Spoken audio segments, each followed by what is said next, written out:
Okay, so what we're going to do is go ahead and add in multiplying and dividing so that we can kind of finish what we do with all the integers. So up here you can see there's a chart with our integer rules, and it goes through the stuff that we've kind of already talked about. So we know with adding, if you have the same sign, we add, and then we use that sign for the answer. If we have a different sign, then we subtract. We take the sign of the one with the largest absolute value. That means the largest kind of amount of positives or negatives there, and there's some examples. We know from subtract that we change it to the opposite, so we go same, opposite, opposite, and then we have an addition problem, so we do the adding rules. Multiplying and dividing actually have probably the easiest rules for us to remember because you just multiply and divide like regular. And then filling in this box here, if there is the same sign,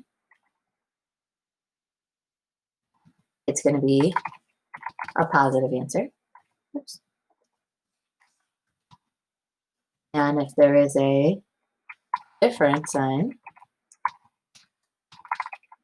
it's going to be a negative answer.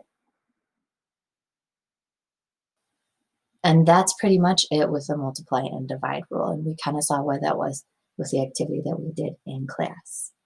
So let's try these out. I have -4 times 10. Is it going to be a positive answer or a negative answer? Well, the signs are different, so that tells me it's going to be a negative answer. So I multiply like regular. 4 times 10 is 40, and it's a -40. Then -8 times -1, is it going to be a positive or negative answer? The signs are the same, they're both negative, so that means it's going to have a positive answer. And so therefore 8 times 1 is 8, and it would be a positive 8. Divide works the same way.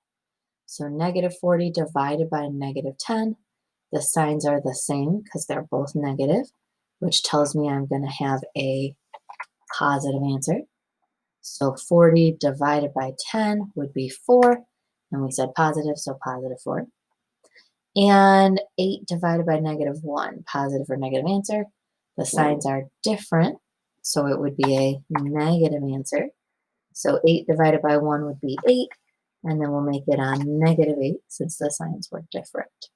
And so whether we're doing integers, fractions, decimals, whatever we got, negative and positive, you should now be able to add, subtract, multiply, and divide all the kinds of numbers.